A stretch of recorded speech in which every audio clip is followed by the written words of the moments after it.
"The will is clear," she said, and laughed like a fork against a wineglass. Papers slid across the table. My name wasn't there, not where it should have been. Some endings don't make noise. They just close. My name is Thomas. I'm 56 years old, and this is what really happened. The law office smelled like stale coffee and lemon cleaner, that sharp, sour mix that never lets you forget you're in a place where decisions outlive people. The HVAC hummed through the vents, a low, steady breath. Outside, tires hissed over wet pavement. Inside, the only sounds were soft pages turning, a pen tapping, my sister clearing her throat before she rehearsed her victory. We sat at a heavy walnut table that had seen better arguments than ours. On my side, a legal pad and a ballpoint that didn't belong to me. On hers, a new leather tote with gold hardware and a small dark scuff on the corner like a bruise she would never admit to. Beside her, the attorney, Mrs. Gallagher, gray hair perfectly combed, a man who understood that silence bills well. He read the clauses in that calm, embalming voice lawyers use when they've already made peace with the fallout. Bequests to charity, specific items to cousins and friends, the house, the accounts, the business stuff. When he reached the residue, the everything else, he said my sister's full name, and I heard the scrape of her chair as she leaned back, the soft hiss of fabric against leather. I kept my eyes on the paper even though I knew the shape of what I would find. I had prepared for disappointment. I had not prepared for the absolute erasure of me. "Is there a mistake?" I asked, polite. The kind of polite that comes from a lifetime of making yourself smaller so someone else can feel bigger. My sister's smile tilted. "Tom," she said like we were still children and she had a better secret. "Dad knew what he wanted." Mr. Gallagher made a little tent with his fingers. "Your father executed a new will 6 weeks before his passing. This reflects his updated wishes." The pages whispered as he slid copies toward us. He asked to simplify. I flipped to the signature page. His name in blue ink. The notary seal crisp. 2 witnesses I didn't recognize. The date aligned with the week he slipped in and out of a morphine fog while a baseball game mumbled on the TV in his room. Simplify.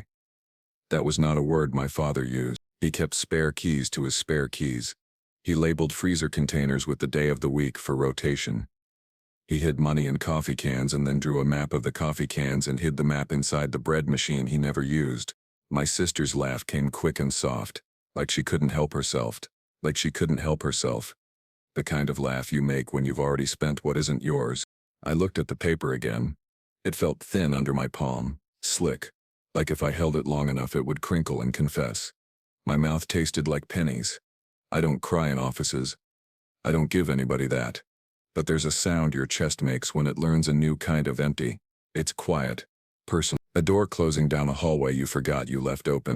"Dad told me last summer he was making things even," I said. 50-50. He said he wanted no fights. "Dad changed his mind," my sister said. "After you distanced yourself." I thought of the last 4th of July, how I'd carried the folding chairs back to the garage while she filmed her kids with sparklers. How I'd offered to help with the grill, and he'd waved me off with a smile. "Thomas, sit. You always work. Sit." How his hand had trembled when he handed me a beer. How he had said low, private, that he was proud of the way I'd handled Mom's hospice paperwork. He said it like a confession, like he knew I needed to hear it. I set the copy down and lined up the edges with the table grain to give my hand something to do. "I'm not signing anything today," I said. "You don't have to sign," Gallagher said gently. "These are copies for your records." My sister's nail tapped the tote, a syncopated little rhythm. Her wedding band flashed. "You always wanted Dad's shop," she said. I remember. I did. The shop. The smell of oil and old wood. The clatter of sockets in a metal tray. The sound of the radio low in the corner. Ball games and static. And my father humming when he forgot he was humming. I wanted it because it was ours, because some places hold your old life for you even when you're not strong enough to carry it. When we were kids, she cut in line, took the front seat, claimed the last bowl of cereal, and then declared she was too full to finish it. Mom would sigh and hand me the spoon. "Let it go, Thomas," she'd say. "Pick your battles." I learned to let a lot of small things go. You can let so many small things go that one day you look up and the big thing, the life you thought you'd have, has slipped past you wearing someone else's perfume. Gallagher cleared his throat. "There's a no contest clause," he said, turning to me. "If you file a challenge and lose, you forfeit any specific bequests." "What specific bequests?" I asked. My voice sounded like it belonged to someone who'd gotten used to hearing no and making it sound okay. "The watch," he said, checking a list. "Your grandfather's watch. An old Hamilton, with a cracked leather band. It ticked loud enough to wake you if you forgot to tow it on the dresser. My father wore it to weddings and funerals. He said it kept him honest about time." My sister smiled like that was generous of her. "Dad said you'd appreciate it." "I do," I said. And I did. I also knew a watch is an easy apology, the kind you don't have to sign. The room stayed quiet. Rain ticked against the window. Somewhere down the hall, a phone rang 3 short times and stopped. I gathered the papers into a neat stack, and when I stood, my chair legs made a soft scuffing sound on the rug, like they were trying not to interrupt. "Thank you for your time," I said to Gallagher. He nodded, eyes kind in a way that cost nothing. At the elevator, my sister rested a hand on my forearm, a sudden imitation of intimacy. I could smell her perfume, vanilla and something sharp underneath. "Don't make this hard," she said. "It's what Dad wanted." I looked at her hand. Manicured. Pretty. All her life she had been told she was pretty. Pretty girls get credit they didn't apply for. "He wanted peace," I said. "You just want the keys." The elevator opened. I stepped in and didn't look back. There are words you say to win and words you say to end a conversation. I chose the second kind. Outside, the rain had washed the street into a soft mirror. The clouds hung low like the sky had been thinking too hard and needed to lie down. I stood under the awning and read the copies again, letting the wet air settle the fire in me. Anger is a flare. Strategy is a pilot light. I've learned to keep one burning. Back in my truck, I turned off the radio and listened to the engine for a moment, like I could diagnose what was wrong with me by the sound. The glove compartment stuck again. I had to bump it with the heel of my hand to open it. I slid the papers inside and felt the rough edge of something else. An old parking stub from the hospital. The ink faded to brown-gray. I left it there. I didn't need a souvenir of that hallway light. The way the nurse said we'll keep him comfortable, like comfort was enough. I drove to Dad's house. My house once, in the way that all childhood homes are yours even after you pack your life into a moving van and drive away. The porch steps creaked the way they always had. A question and answer rhythm. Inside, the air held the sweet dust smell of books and old carpet shampoo. I went to his desk because that's where the truth always lived. The top right drawer slid open to the sound of paper against paper. Folders labeled in his neat block letters. Tax. Insurance. Car shop. Will. Old Will New. He had written new twice, underlined as if the ink itself had to be convinced. I took the folders out and set them on the desk. Palms flat, steady. I didn't rush. Rushing is how you miss what matters. The old will was 10 years ago. Even split. No contest clause absent. Witnesses 2 neighbors. I knew by the sound of their laughter from across the hedge. The new will matched the copy, down to the blue ink in the witnesses I didn't know. But the new will also had something the copy didn't. A sticky note on the back of the last page. Sunday talk through changes. Tunse de once 50-50. J.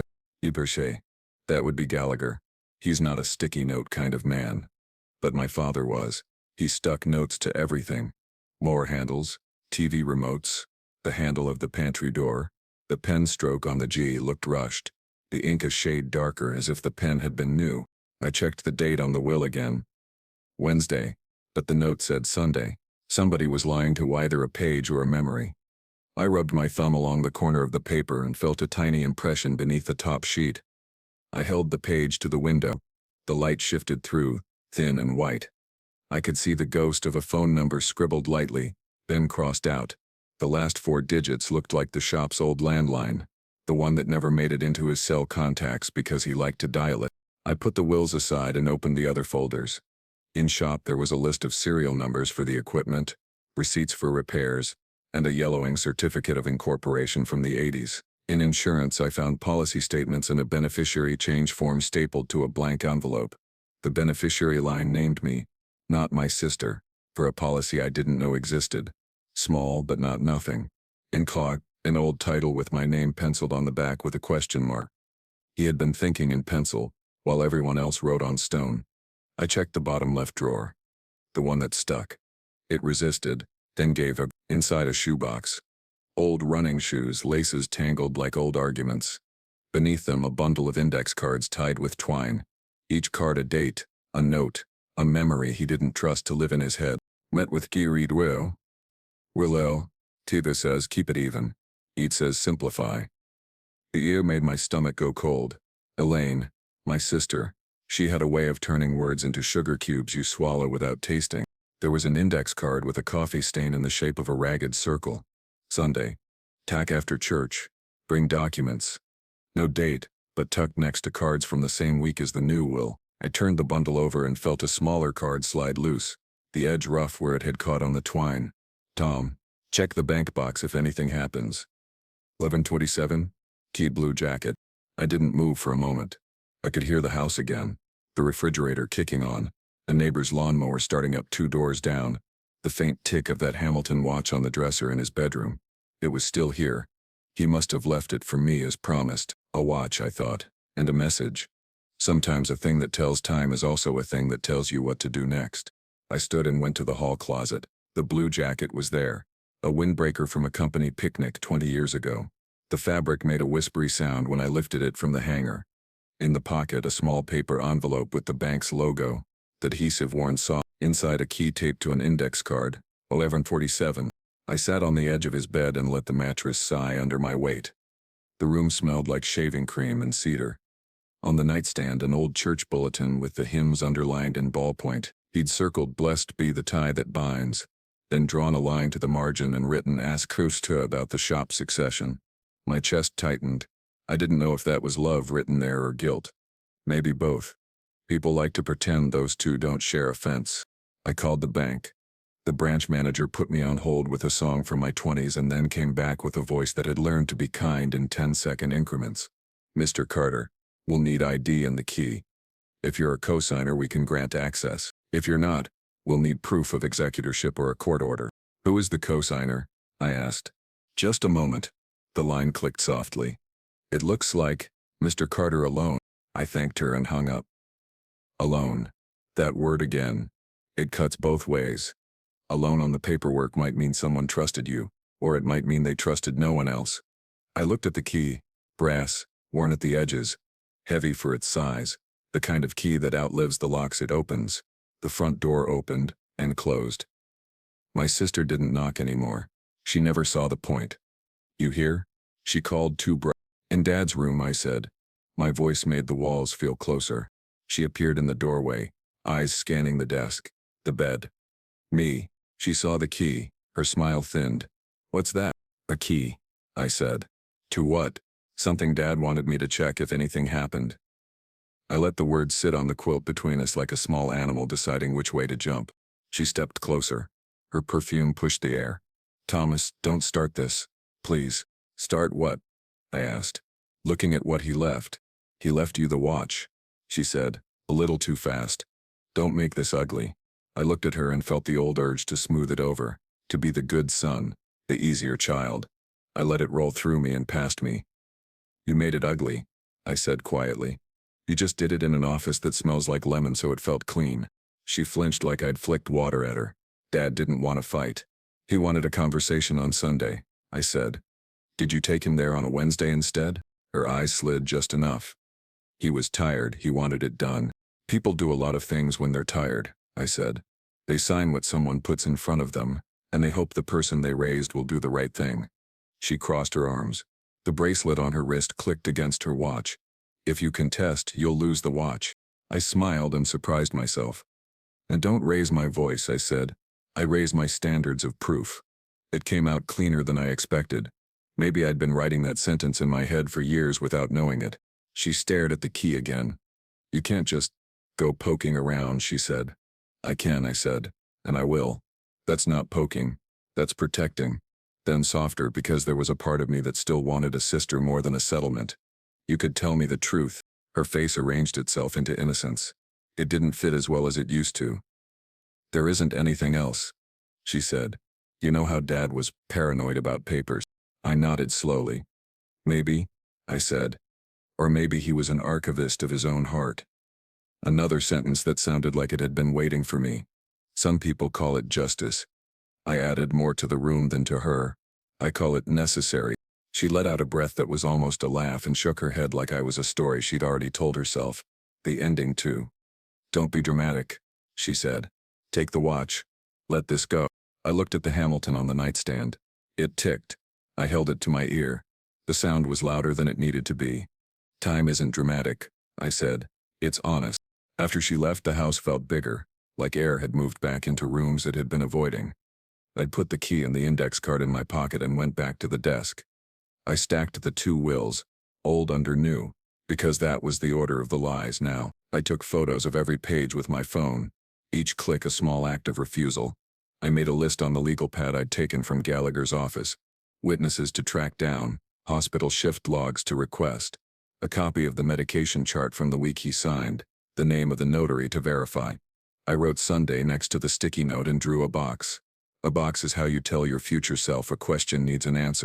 When I was done, I stood at the window and watched the rain taper into a fine mist. The street gleamed like a fish's back. A kid across the road tilted his bike and let water run off the seat with his palm. The world goes on making small weather while you stand in your father's room and decide who you're going to be next. I still can't decide if walking away was strength or cowardice. Maybe it was both. Maybe strength is just what you call it when you refuse to fight on a field someone else drew. I slipped the watch onto my wrist. The leather felt dry, familiar. The second hand kept its stubborn, steady march. Okay, I said aloud. To the room. To the key in my pocket. To the man whose handwriting left instructions he was too polite to make demands. Okay. I turned off the light, locked the door with the key that was still on my ring because I never gave it back, and stepped into the soft gray afternoon. My sister thought the will was the story. It wasn't. It was just the cold open. The bank box number pressed against my leg when I walked. A small, insistent certainty. If there was nothing in there, I would find out. If there was something, it would be the kind of something you don't announce. You build with it. Quietly. Precisely. You don't blow up the bridge, you reroute the river. I started the truck and didn't turn on the radio. I wanted to hear the sound of the tires on wet asphalt. The world narrowing to a line and a destination. The bank closed in 30 minutes. I don't run for many things anymore. I drove like the clock was a man I could outrun if I just didn't blink. When I reached the branch, the parking lot was almost empty. Inside, everything was muted. Carpet swallowing footsteps. The hush of money being counted where you couldn't see it. The manager was waiting with a small, careful smile. She checked the key, copied my license, and walked me to a room where doors looked like closets but felt like vaults. She slid the drawer out. It made a deep, clean sound, like a note struck on a piano in a quiet house. She set the box on the table and left me alone with it, like a priest giving you privacy at the rail. My hands were steady. The lid lifted with a soft, tight sigh. On top an envelope with my name, my father's handwriting. Beneath it a stack of documents with tabs in yellow and red, and something small wrapped in brown paper and twine. I opened the envelope first. One sheet, 5 lines. The final line underlined twice. If you're reading this, it means I wasn't brave enough in time. Check the trust paperwork, not the will. I kept the shop where it belongs. Don't fight loud, fight right. I didn't move. I just let the words settle into me like a warm object placed in cold hands. Then I reached for the documents with the yellow tabs and saw the title on the first page, Revocable Living Trust Agreement. Date 9 months before the new will's successor trustee, Thomas Carter. So slow, careful smile found me. Not triumph. Not yet. Something else. A map unfolding. A river bending. From the brown paper, a single key fell into my palm. Old iron, longer than any house key. The head stamped with a number I knew by muscle memory. The shop. Thought for six. The trust papers had weight. Not just in my hands, in the room. A different gravity. Quieter. Older. Meant to outlive a bad Wednesday. I read each line until the words weren't ink anymore. They were decisions. My father's, not my sister's. The language was dry and careful, the way truth is when it's been asked to hold for a long time without breaking. Schedule listed assets meant to be folded into the trust. Carter Auto and Machine.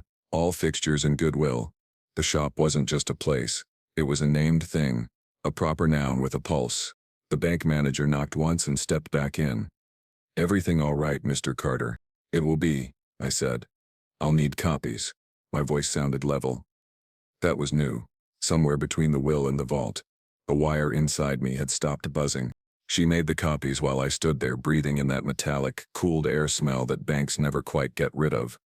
It reminded me of nickels in a jar, and the way Dad would count them for fun when I was 6.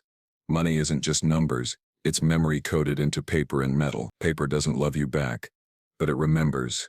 When I left, the sun had dropped behind the strip mall across the street, leaving the parking lot in that late-day bruise of light where everything looks like it's holding its breath. I didn't call my sister. I didn't call Gallagher. I drove to the key pressed into my thigh through the denim. I caught myself touching it at every stoplight, the way you check your pocket for a passport before a border. In my head, I could hear the radio that used to sit on the shelf above the drill press. Sports scores. Stats. The damp sawdust smell you carry home on your clothes without noticing until someone else does. The shop sat back from the road behind a chain-link fence, the kind with the top rail dented by a snowplow years ago. The sign was still the old one, Carter Auto and Machine in block letters. The R in Carter faded to a pale ghost of itself. In the side window, a sun-bleached poster about safety glasses curled at the edges like a leaf too long on the branch. I parked by the service door and stood for a moment with my hand on the cold metal, feeling for the hum of what I was about to change. The iron key slid into the lock with a resistance that felt personal, a twist. The bolt shifted with a tired clunk. The smell hit me first, solvent and old oil, rubber and cold metal, coffee baked into a hot plate. Under it all, the dry sweetness of sawdust. Like an old man's cardigan. Every shop has its own weather. This one remembered me. I didn't turn on the overheads, just the string of bare bulbs over the bench, each one blooming to life with a soft cough of light. Dust motes lifted into the glow like they'd been waiting to perform. The silence had layers. The quiet of machines at rest. The faraway tick of cooling steel, the wind pushing a loose strip of metal somewhere unseen with a lazy tap, tap. Sound-heavy places are honest. They tell you when you're alone. Dad's bench was orderly in the way of someone who believed in restraint, not perfection. 2 wrenches laid side by side as if they'd been discussing something when he walked away. A coffee mug with a chip in the rim. On the wall, his pegboard with the outlines of tools sharp in marker, ghosts of sockets and pliers, and that one screwdriver he replaced 3 times because it kept walking off. I set the trust copies on the bench and pulled the shop ledger from the bottom drawer. Green columns. Pencil entries.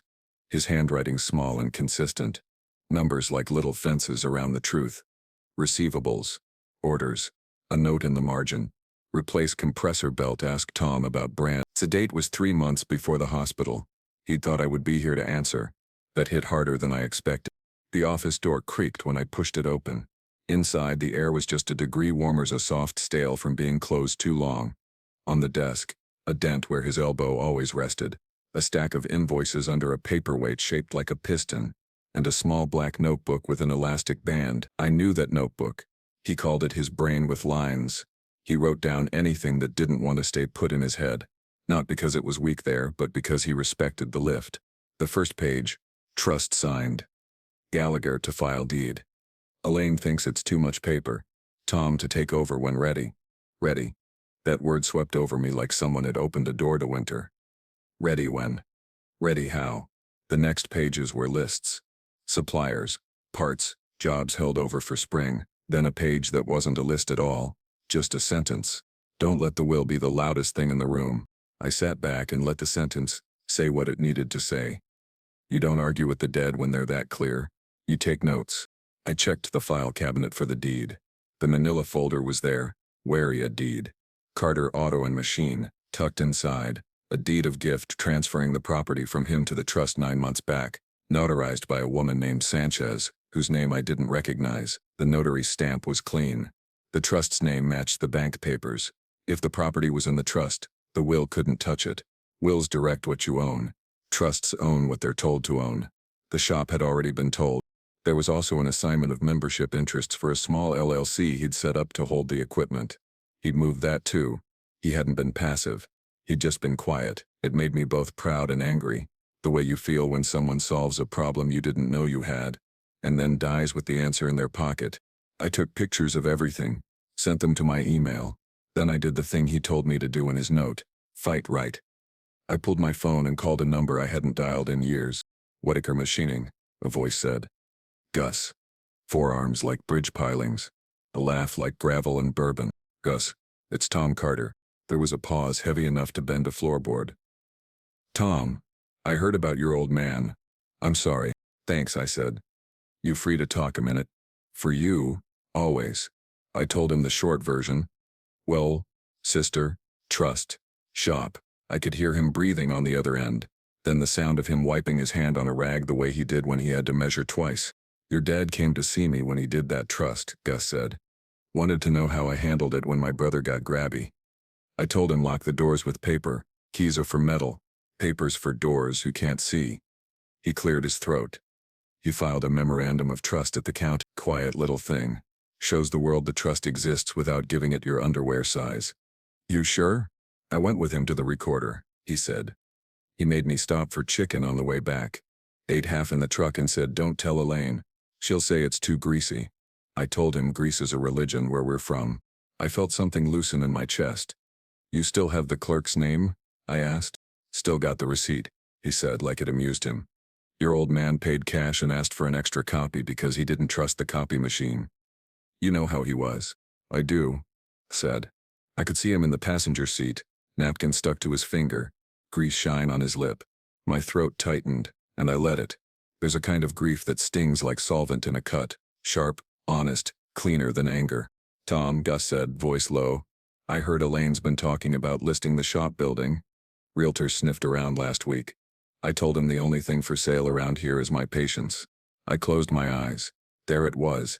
Damage incoming. She can't list what she doesn't control, I said. Not if the deed's in the trust. Maybe she doesn't know that, he said. She'll learn, I said. I'll make sure of it. I hung up and pulled out my notebook. I wrote down what needed doing like I was rebuilding an engine. Call the county recorder for the memorandum, file an affidavit of successor trustee, notify tenants. Nonce but still change registered agent address. Order certified copies of the deed and trust abstract. Send a letter to Gallagher, asserting my role and requesting a freeze on any distributions until the trust accounting is settled. I hesitated at change locks. It felt like a provocation. But I wasn't stealing. I was securing. As successor trustee, my job was to protect trust property. I turned the iron key in my palm and decided, not new locks, new cylinders. Quiet work the locksmith could do from the inside with the doors closed. The kind of change you only notice when your old key doesn't turn anymore and you have to ask for permission. My phone buzzed. A text from a number I didn't know. Dad told me you'd be here. I stared. Only one ending made sense. Maria, the hospice nurse with the calm hands and eyes that saw more than you asked them to. She'd given me coffee at 4 a.m. and told me to sleep while she watched him breathe. I typed back. How did you get my number? You left it on the whiteboard under call if trouble. He wrote trouble in quotes. I laughed. He didn't. Then can you talk? Come by. I wrote. I'm at the shop. She arrived 20 minutes later. Hair pulled back, scrubs under a hoodie. A paper bag in her hand. She handed it to me. Inside, Dad's reading glasses and a folded piece of paper he'd tucked into the case.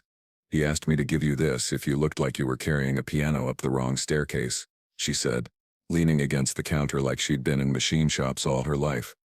You look like that. I opened the paper. It was a copy of the witness page to the new will with one signature circled in red pen, and a note in the margin.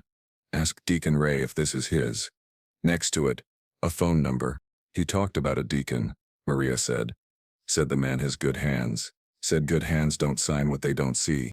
I found myself smiling for the first time since the lemon cleaner office.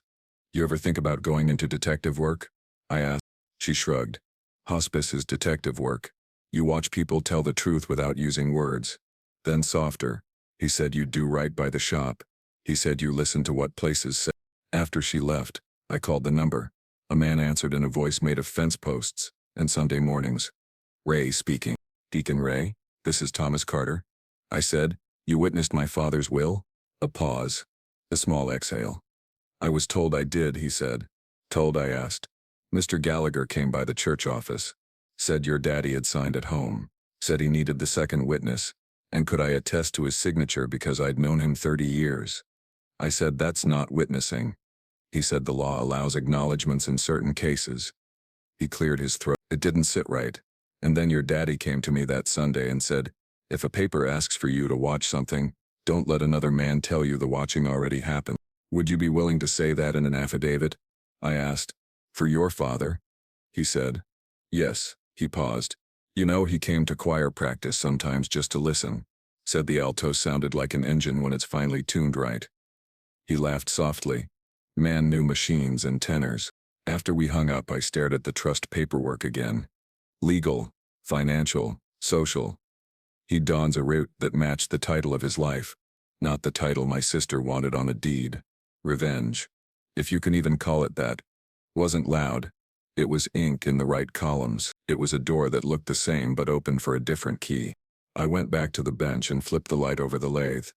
My fingers found the smooth nick on the edge where I'd dropped a socket when I was 11. And he'd said, "Leave it. Scars are how you can tell something's working." I ran my hand along the cold steel. The weight of metal has a way of pulling lies off you. You can't hold both and keep your balance. The shop phone blinked with old messages. I pressed the button. Beeps. A parts supplier calling about an invoice.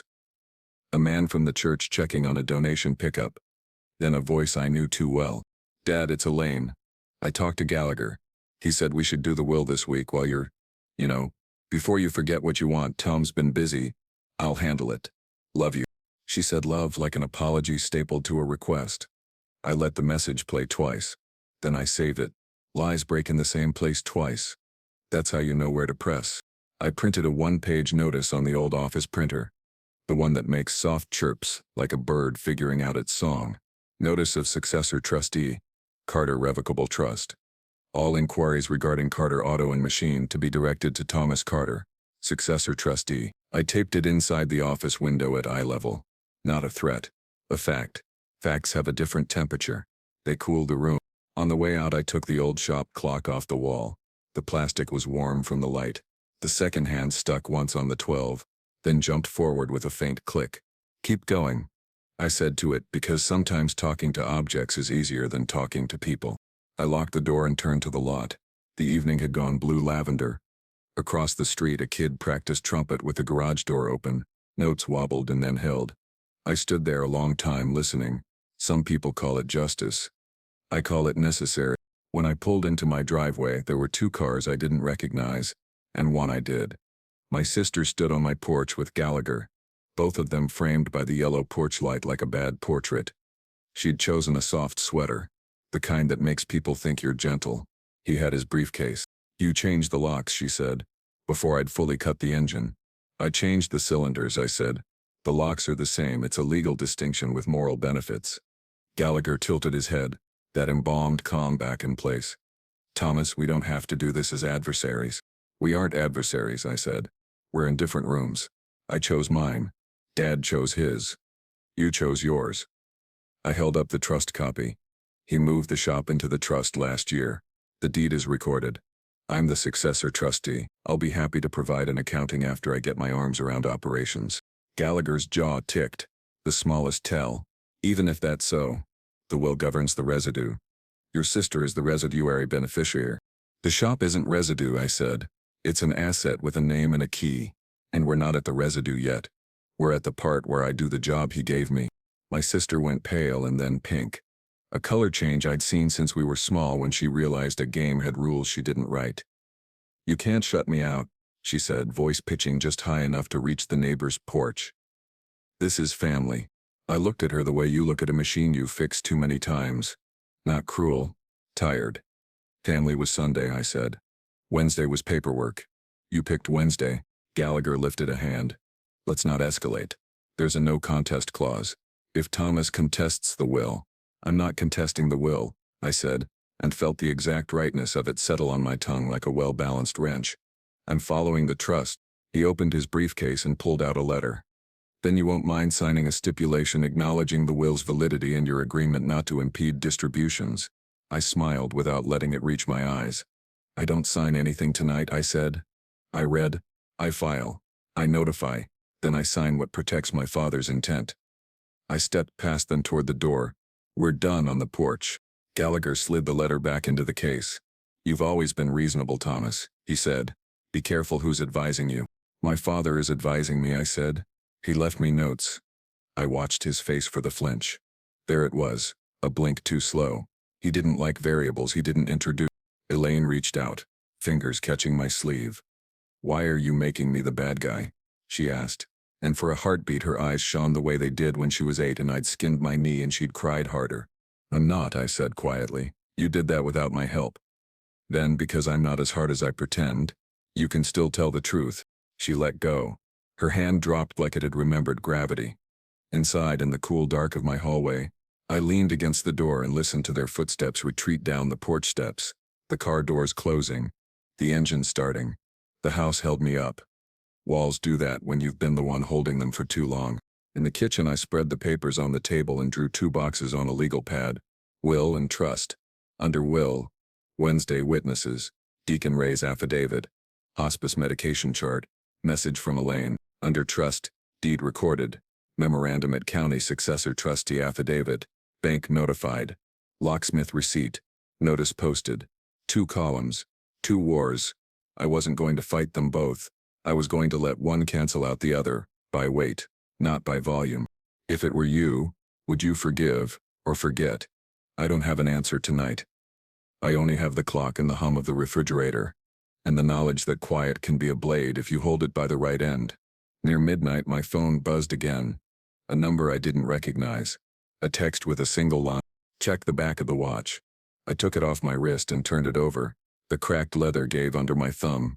The case back had a shallow scratch along the edge. I worked it with the tip of a butter knife until it eased open with a reluctant pop. Inside the lid, taped to the steel, a thin slip of paper folded twice. A trust is only as strong as what you put in it. If Gallagher drags his feet on funding, use the assignment letters in the shop safe. Combination 17432. Fight right. I laughed, out loud, alone in my kitchen with the light off, and the street lamp pouring a pale square onto the table. I laughed until the breath came back to me clean. He'd left the combination in the one thing I would keep on me without thinking. The old man had been playing chess and I'd been trying to learn checkers on the fly. You don't outshout a plan like that, you walk it. I closed the watch, felt it tick against my palm and slid it back onto my wrist. It settled there like it had found its way home. I still can't decide if walking away was strength or cowardice. Maybe it doesn't matter. Maybe what matters is what you walk toward. I turned off my phone, left the papers on the table in 2 neat stacks, and went to bed with the iron key on the nightstand and the trust under my hand. The way a man sleeps with the truth when he finally recognizes its temperature. In the morning, the county recorder would have my name on a form. The shop would have a new cylinder in its door, and Gallagher would have a letter that didn't ask permission. My sister thought laughter could seal a future, but laughter evaporates. Ink doesn't. Morning broke pale and cold, the kind of light that makes everything look like it's under oath. I woke before the alarm, my hand already resting on the iron key on the nightstand.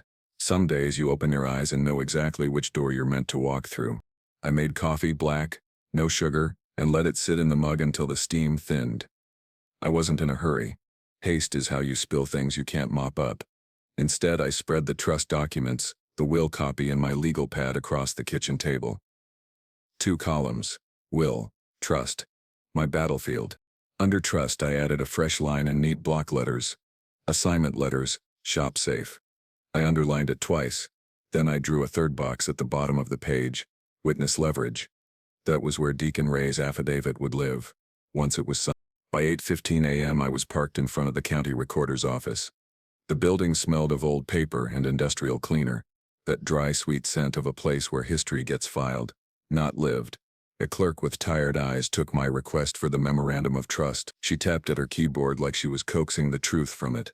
Filed here last September, she said, sliding the printout across the counter. Public record. Your name's right there as successor trustee. I read it twice before folding it into my inside jacket pocket. That pocket felt heavier instantly. Weight you want to carry. From there, I drove straight to the locksmith. A quiet man in his 60s listened, while I explained what I needed. Same locks, new cylinders, keys cut only for me. No paperwork left lying around.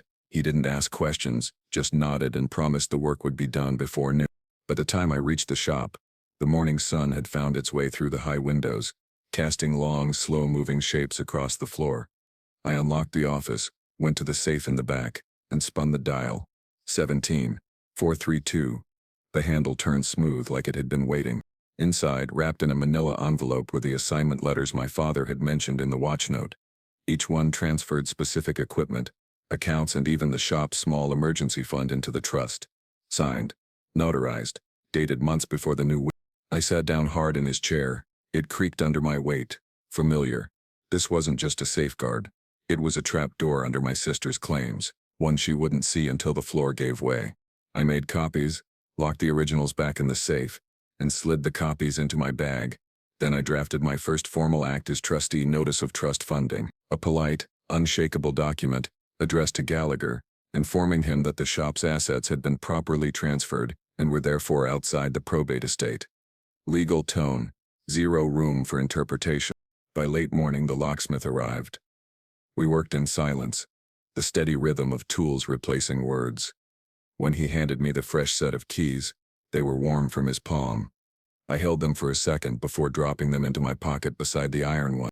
At noon I headed to Deacon Ray's office at the church. He greeted me like he'd been expecting me his whole life. The affidavit was already typed, the signature line waiting. "I don't like people telling me what I saw," he said as he signed. "Your daddy was sharp as a tack that Sunday. He didn't mention any Wednesday paperwork. When I left I felt the affidavit's edge through the folder sharp, like something meant to cut away lies. By the time I pulled into my driveway, Gallagher's car was there. Again, my sister's too.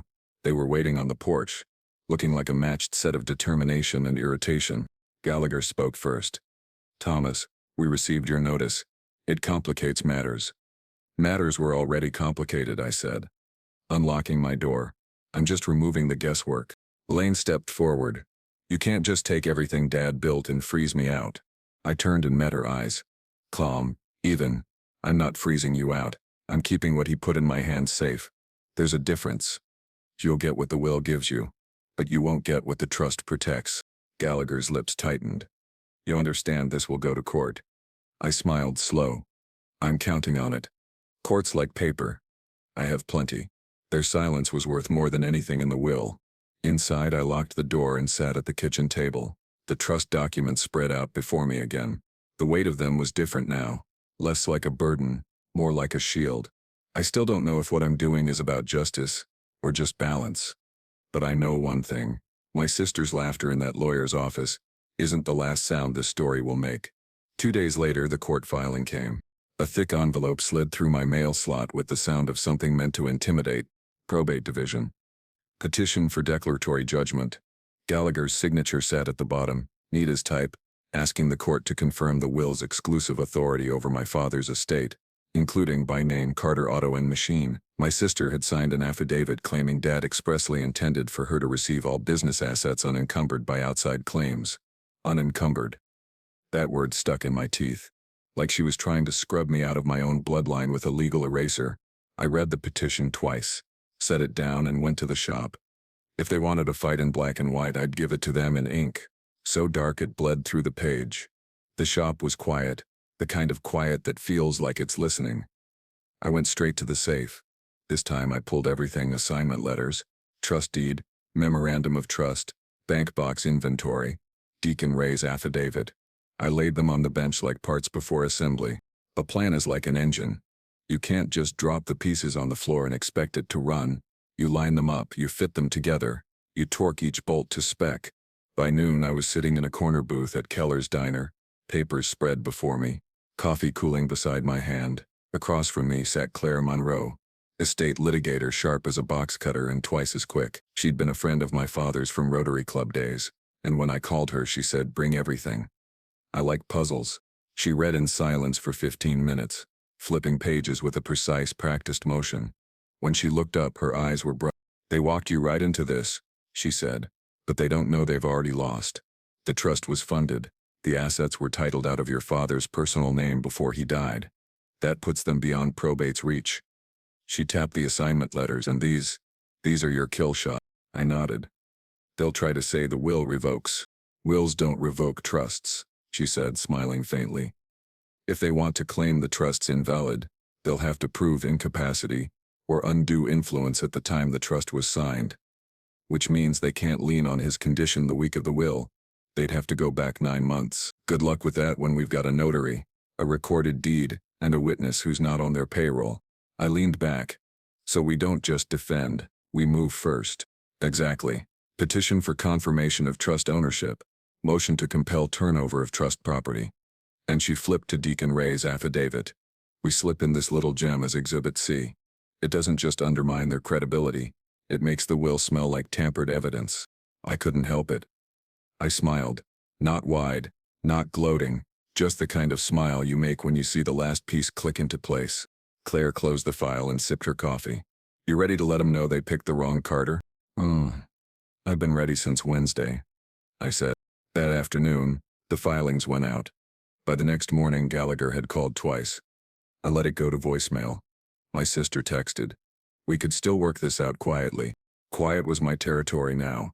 Quiet and right. 3 weeks later, the first hearing was set. The courtroom smelled faintly of dust and old wood polish. My sister sat at the petitioner's table in a tailored suit, her hair done like she was posing for a magazine.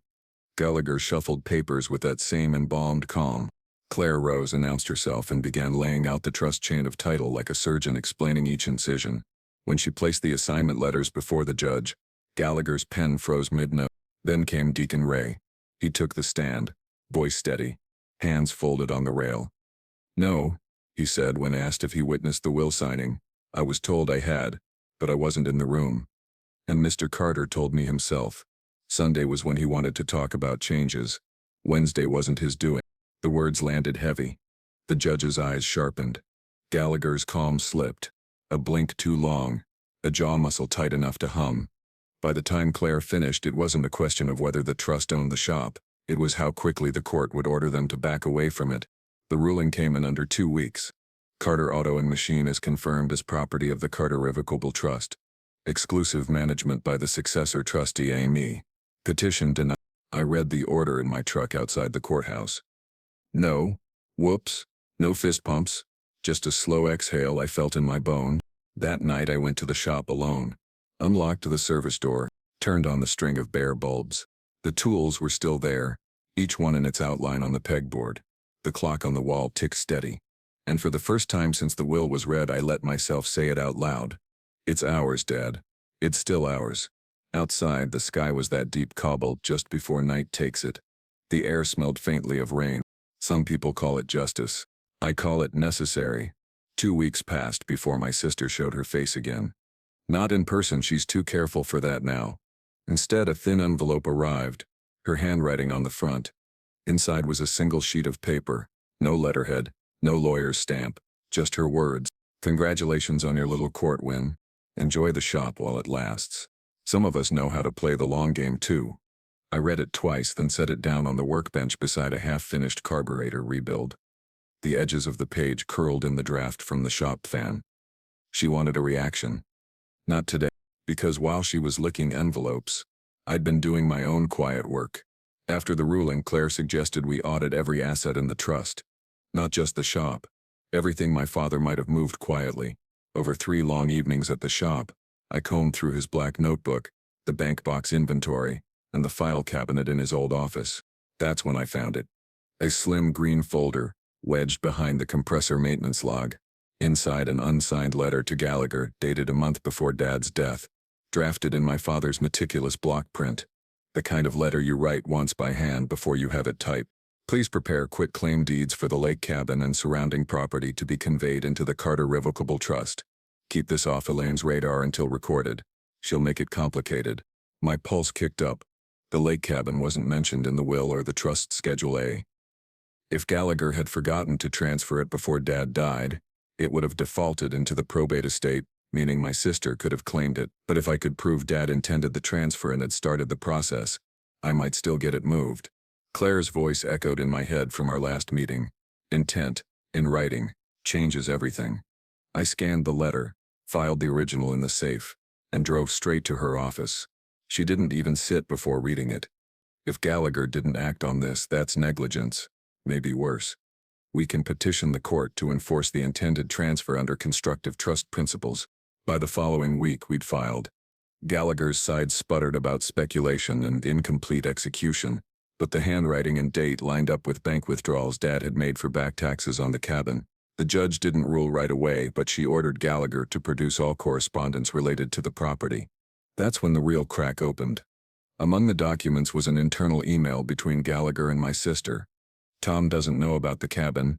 If we stall until probate closes, it will vest to Elaine clean. Advise minimal disclosure. Minimal disclosure. I sat in Claire's office reading it while she leaned back, hands folded behind her head, the faintest smile on her lips. "You don't need me to tell you what this is," she said. "No," I said, "but I want to hear you say it anyway."